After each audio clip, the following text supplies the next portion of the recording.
انسان کی ایک لمٹ ہے گناہ کرنے کی، نافرمانی کی ایک لمٹ ہے، جب وہ لمٹ کراس کر دیتا ہے تو پھر اس کے اوپر مہر لگا دی جاتی ہے۔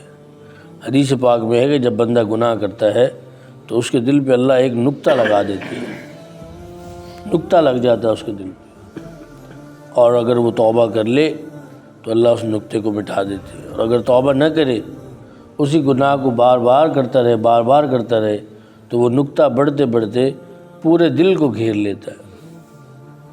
قرآن پاک میں اللہ نے فرمایا کہ اللہ بل ران علی قلوبہم ما کانوا یکسبون، کہ ان کے دلوں نے زنگ پکڑ لیا ہے، زنگ آلود ہو چکے ہیں ان کے دل بسبب اس کے کہ جو انہوں نے بدعملی کی۔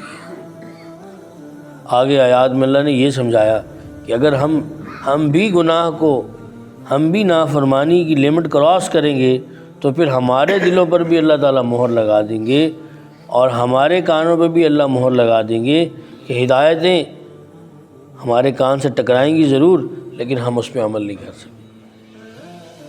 ہم ہدایت کو سنیں گے ضرور، لیکن ہم قبول نہیں کریں گے۔ وَإِن يَرَوْا كُلَّ آيَةٍ لَا يُؤْمِنُوا بِهَا، اگرچہ ہر نشانی ہم نے دیکھ بھی لی پھر بھی ایمان نہیں لائیں گے۔ جیسے آج کل ہمارا ایک عنوان ہے، کسی کو کوئی مسئلہ بتائیں تو کہتے ہیں وہ بات تو ٹھیک ہے لیکن بس کیا کریں۔ لیکن کیوں ہے؟ اگر وہ بات ٹھیک ہے، اگر قرآن ٹھیک ہے تو بس یہی ٹھیک ہے، لیکن بس کیا کریں۔ کہتے ہیں یہ کام آپ صحیح کہہ رہے ہیں، جب دین کی بات کسی کو سمجھائی جائے تو کہتے ہیں جی آپ ٹھیک کہہ رہے ہیں، لیکن بس کیا کریں۔ تو یہ جو لیکن ہے، یہ ہمارے ایمان کی کمزوری کی علامت ہے۔ اگر ایمان ہے تو پھر کفر کیسا، پھر انکار کیسا؟ قرآن پاک میں اللہ تعالیٰ نے فرمایا بئس الاسم الفسوق بعد الایمان، ایمان کے بعد بھلا گناہ ہو سکتا ہے؟ ایمان کے ہوتے ہوئے گناہ نہیں ہو سکتا۔